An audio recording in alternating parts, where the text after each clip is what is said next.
کیا لوگ یہ خیال کیے ہوئے ہیں کہ صرف یہ کہنے سے کہ ہم ایمان لے آئے چھوڑ دیے جائیں گے اور ان کی آزمائش نہیں کی جائے گی؟ اور جو لوگ ان سے پہلے ہو چکے ہیں ہم نے ان کو بھی آزمایا تھا اور ان کو بھی آزمائیں گے، سو اللہ ان کو ضرور معلوم کرے گا جو اپنے ایمان میں سچے ہیں اور ان کو بھی جو جھوٹے ہیں۔ کیا وہ لوگ جو برے کام کرتے ہیں یہ سمجھے ہوئے ہیں کہ یہ ہمارے قابو سے نکل جائیں گے؟ جو فیصلہ یہ کرتے ہیں برا ہے۔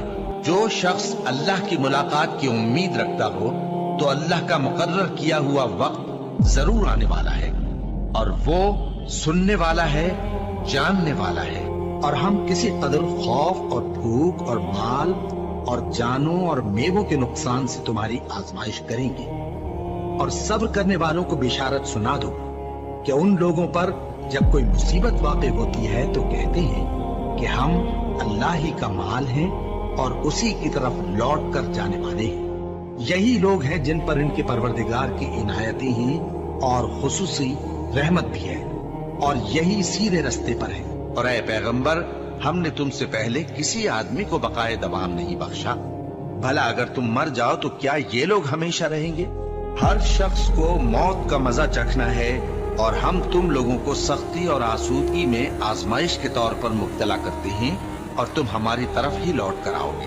کوئی مصیبت زمین میں اور خود تم پر نہیں پڑتی مگر پیشتر اس کے کہ ہم اس کو پیدا کریں ایک کتاب میں لکھی ہوئی ہوتی ہے، اور یہ کام اللہ کو آسان ہے۔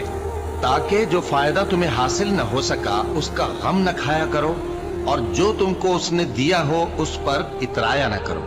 اور اللہ کسی اترانے اور شیخی بگاڑنے والے کو دوست نہیں رکھتا، اور ہم نے تمہیں ایک دوسرے کے لیے آزمائش بنایا۔ کیا تم لوگ صبر کرو گے؟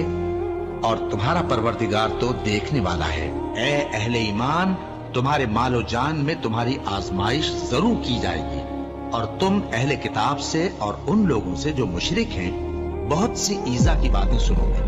تو اگر صبر اور پرہیزگاری کرتے رہو گے تو یہ بڑی ہمت کے کام ہے۔ کیا یہ دیکھتے نہیں کہ یہ ہر سال 1 یا 2 بار بلا میں پھنسا دیے جاتے ہیں، پھر بھی توبہ نہیں کرتے اور نہ نصیحت حاصل کرتے ہیں؟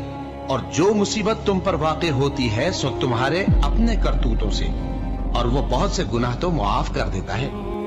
اور تم زمین میں اللہ کو عاجز نہیں کر سکتے، اور اللہ کے سوا نہ تمہارا کوئی دوست ہے اور نہ مددگار۔ کیا تم یہ خیال کرتے ہو کہ یوں ہی بہشت میں داخل ہو جاؤ گے؟ اور ابھی تم کو پہلے لوگوں کی سی مشکلیں تو پیش آئی ہی نہیں۔ ان کو بڑی بڑی سختیاں اور تکلیفیں پہنچیں، اور وہ صعوبتوں میں ہلا ہلا دیے گئے، یہاں تک کہ پیغمبر اور مومن لوگ جو ان کے ساتھ تھے سب پکار اٹھے کہ کب اللہ کی مدد آئے گی۔ دیکھو، اللہ کی مدد عنقریب آیا چاہتی ہے۔ اللہ کسی شخص کو اس کی طاقت سے زیادہ کا ذمہ دار نہیں بناتا۔ اچھے کام کرے گا تو اس کو ان کا فائدہ ملے گا، برے کرے گا تو اسے ان کا نقصان پہنچے گا۔ اے پروردگار، اگر ہم سے بھول یا چوک ہو گئی ہو تو ہم سے مواخذہ نہ کیجیو۔ اے پروردگار، ہم پر ایسا بوجھ نہ ڈالیو جیسا تو نے ہم سے پہلے لوگوں پر ڈالا تھا۔ اے پروردگار، جتنا بوجھ اٹھانے کی ہم میں طاقت نہیں اتنا بوجھ ہم پر نہ رکھیو۔ اور اے پروردگار، ہمارے گناہوں سے درگزر کر اور ہمیں بخش دے اور ہم پر رحم فرما۔ تو ہی ہمارا مددگار ہے، سو ہم کو کافروں پر غالب کر۔